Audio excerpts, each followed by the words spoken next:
Welcome to the channel. I'm Nick, aka Dad. I'm Addie, aka the Monkey. And this week, we're actually going to take a break from working on the Bronco. We've got a birthday present to install on the van. Now, this is the family vehicle. This is the one we take pretty much everywhere, especially with all 5 of us. And it's finally time to give my wife an upgrade versus what she has. So, let me give you a little bit of backstory, but let's get started.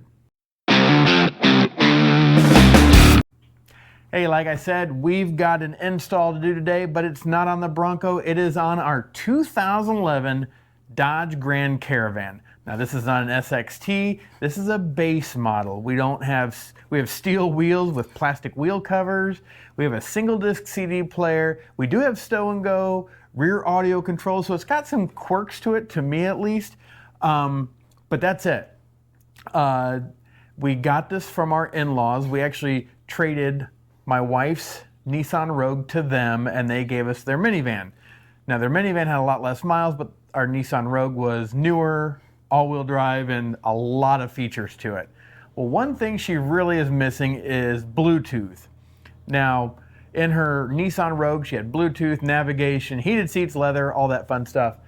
The van, none of that. So we finally are going to upgrade her to the Boss Elite. Now, this is the BE7 ACP-C. And what the -C is what Monk's holding. It has a rear view camera with this kit. Super nice. The nice thing is we're upgrading her to Bluetooth. We're upgrading her to having Android Auto or Apple CarPlay. And we're hoping the install goes pretty easily. Monk won't be able to help me out because she's got another engagement to get to. But I'm going to get started on this. And I think the reinforcements will be coming a little bit afterward. So let's show you how easy it is or hard it is to install this. Stick around because we've got some issues that we're going to run into, I'm pretty sure, towards the end. So watch all the way through. If you've got a 2011 Grand Caravan or a little bit newer, this video might be for you. We do have a saving grace in this video, and I'm going to thank Crutchfield for it. They are not a sponsor, but we got all our parts from them, but we'll put links down below for all the stuff we're using.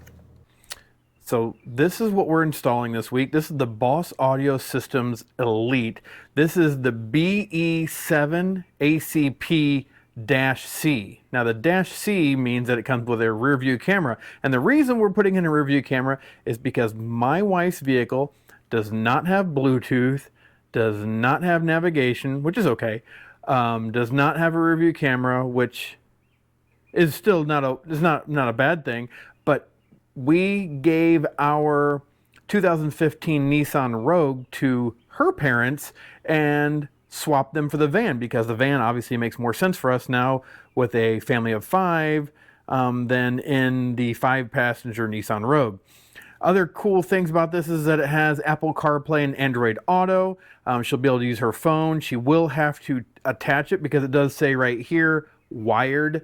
But the Bluetooth still works without being wired. But if you want to use Android Auto, you will need to wire this. Now, Boss is not sponsoring this video.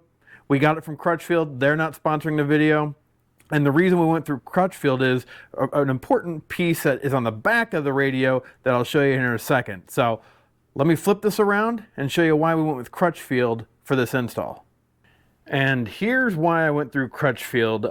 They had a wiring harness that has this module on it. Now, this module is pretty important because even though our Grand Caravan is pretty much a base model, it does have the rear steering wheel audio controls in it, so you can do volume and seek and go through your channel presets.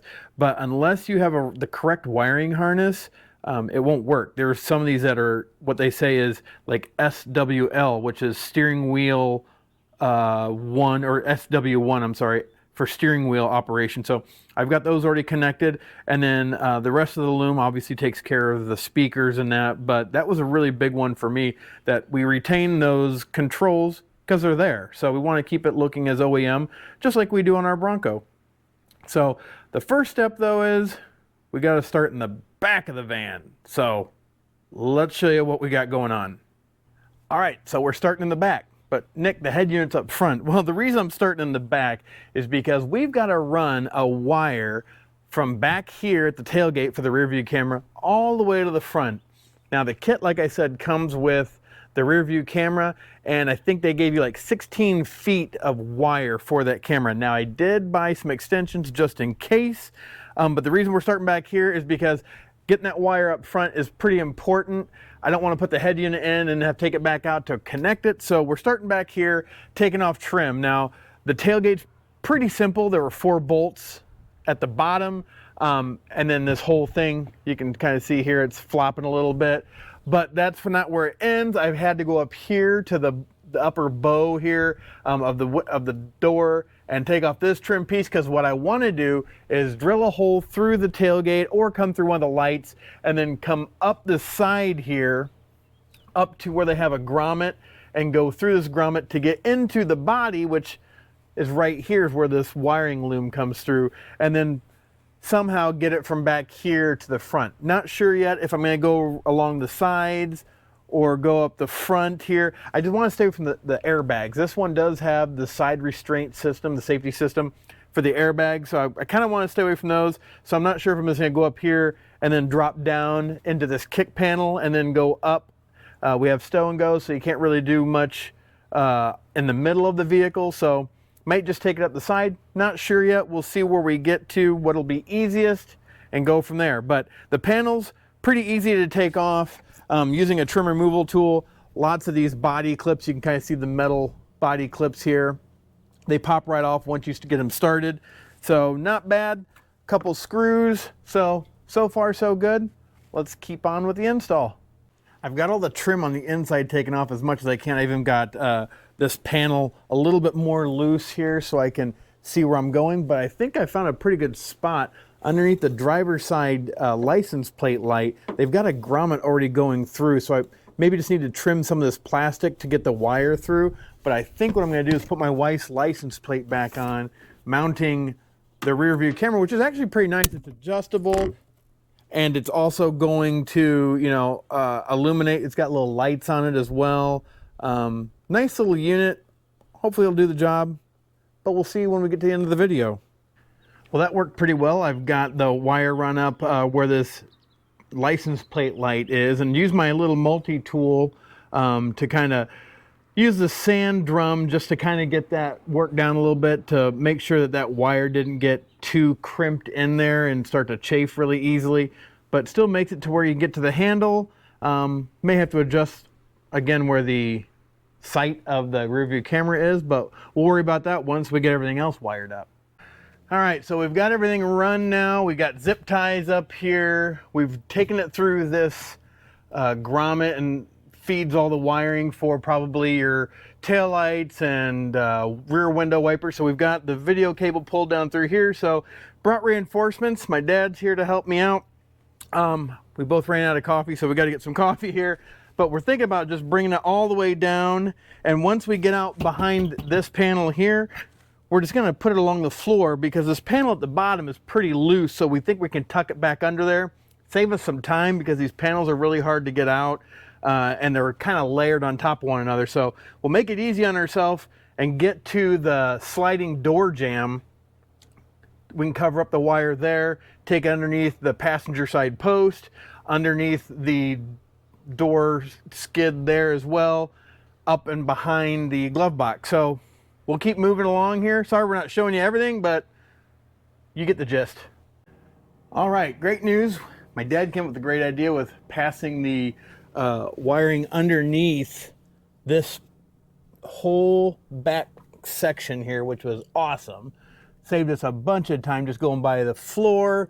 We brought it down here. We've got it underneath this sill plate here, and then went underneath this pillar. Now this pillar just popped straight out, which made it easy.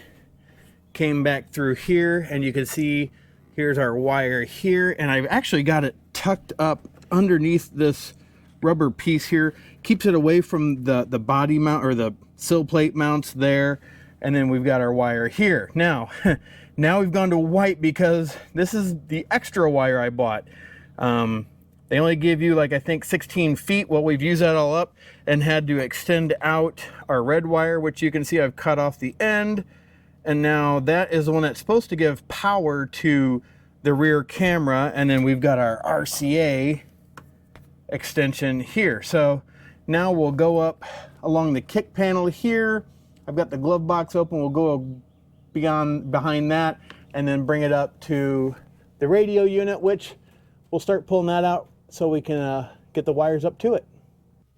All right, so I've seen people on YouTube and that showing you how to pull this off. It is just a trim piece on these 2011s, and I think that goes up to like 2015 maybe.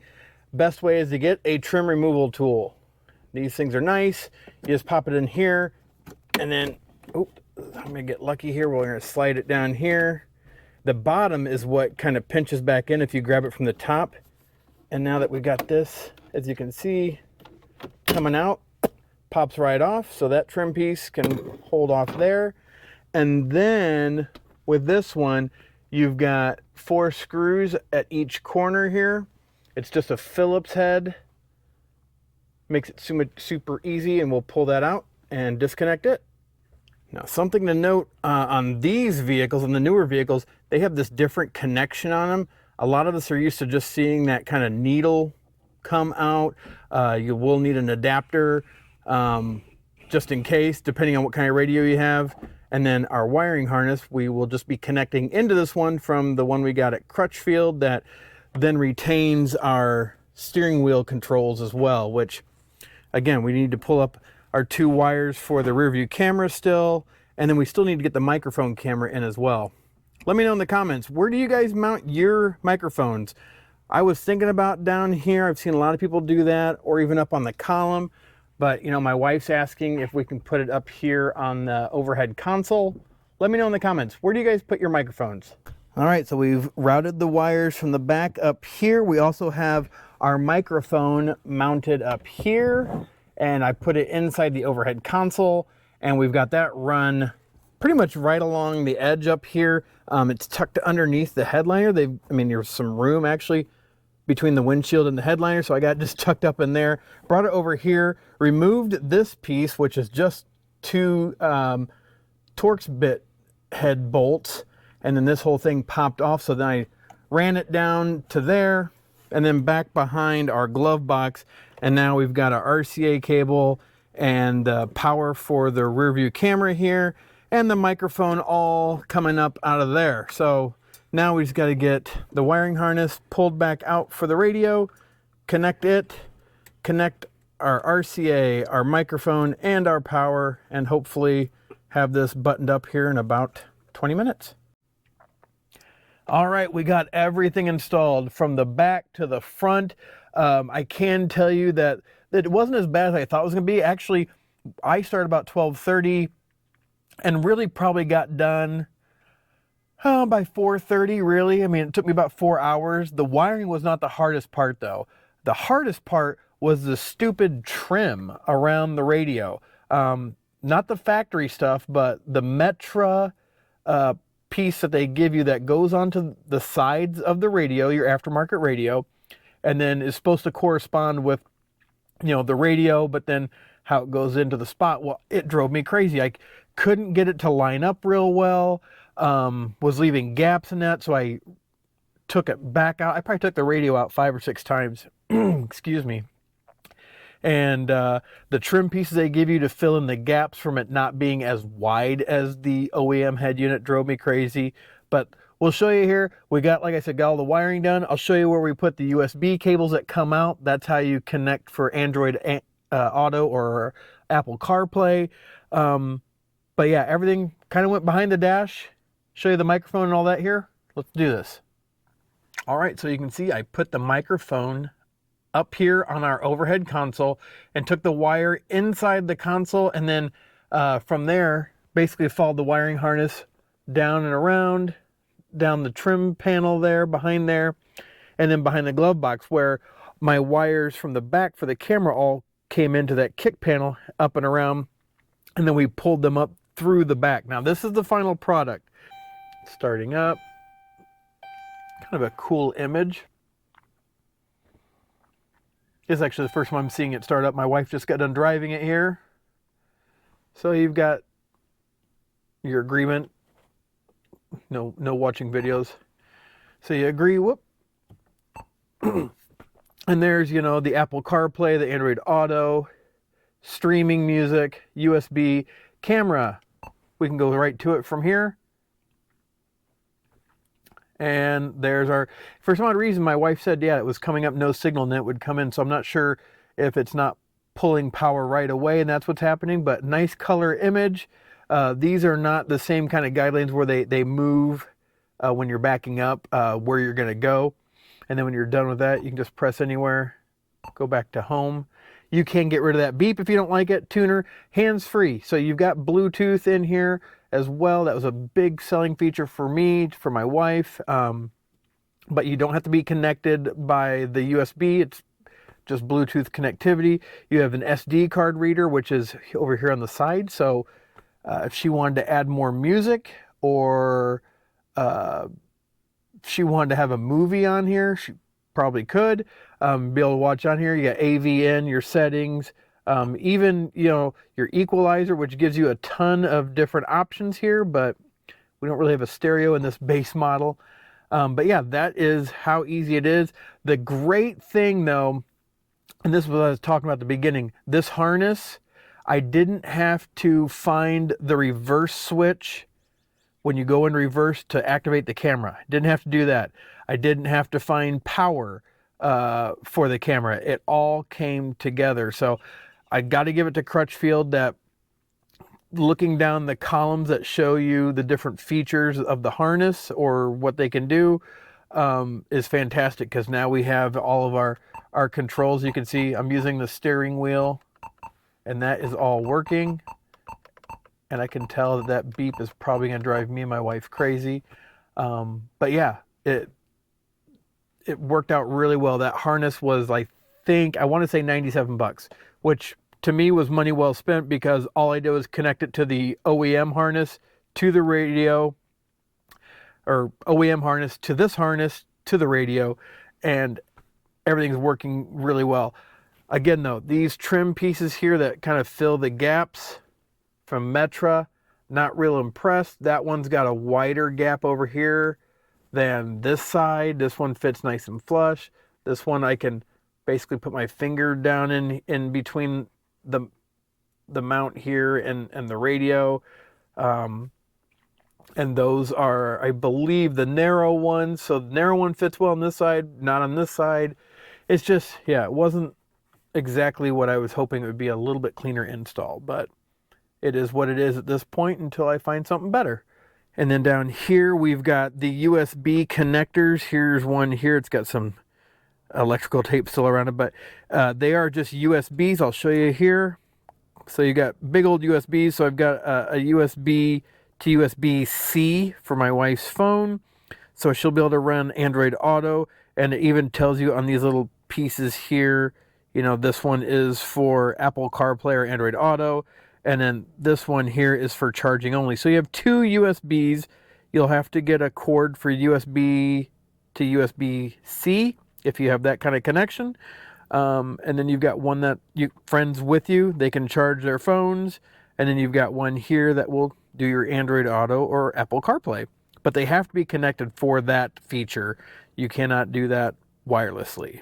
You know, it actually went a lot smoother than I thought. It was really just that Metra surround pieces that just drove me crazy. I like it to look clean and almost OEM. The panels came off really well for the back install. Everything was going great until we got to installing the radio itself, the head unit, and having issues with the bracket that they send you from Metra and the filler pieces that they send you from Metra. That just got crazy. Money well spent though on the harness. It is not the made by Crutchfield one. I actually got that one too, thinking I wasn't getting a harness. I needed that one, but that one you still have to splice in on some things. This one, there was no splicing. I had a video for the camera input, so I had that to connect. I had the microphone to connect. I had a power line for the rear camera to connect to the head unit. And then I had the antenna I had to connect. But other than that, that's all I had. I had 4 wires basically to connect, and one was an RCA input. So I mean, that was just really easy. So definitely have either some fish wire or something like that. We actually used some Romex that I had laying around. I think we had about 7 feet of Romex that we were able just to put down behind the vents in the van to pull the wire up from like the glove box area up and through. That worked out really well. We cut out a hole in that one little package tray underneath the climate control for the USBs to come through. That one took a little bit of doing. There are 2 screws on either side. They're screw fasteners. They're the same things I use in the Bronco, and they drive me crazy. It's a little screw head that you pull out, or they unscrew, and then the whole fastener then comes out. Light pressure to get those to come out, and if they don't start coming out, you just kind of pull back on your screw gun, and they'll maybe come to follow it out with it. So that enabled me to, on both sides, take both those out, and then I was able to pull the trim away from the dash itself, from the lower dash, to pull out those compartments that were actually screws behind the trim piece. So got those done. But other than the wiring from the rear to the front, everything actually went pretty well. I really was happy with it, and especially, like I told my wife, having that harness that takes care of basically everything. You just got to connect 4 wires into it. It was super easy. So we'll post links down below what I was using. If you have a 2011 Dodge Grand Caravan, or maybe 11 to 13, 14, 15 maybe, that same wiring harness might work on there. It's a great head unit so far. We've enjoyed it. Haven't really played with the Android Auto yet. That's what we would be using, but so far so good. Camera's working, which was a huge one, and we'll have some streaming music for the kids in the back. That's another big one. But yeah, we appreciate you watching as always, and don't forget to smash that subscribe button down below, because we'll get more tips and tricks that we find in our Bronco or our minivan that you can use on your vehicle. So, as always, have a blessed day. Bye.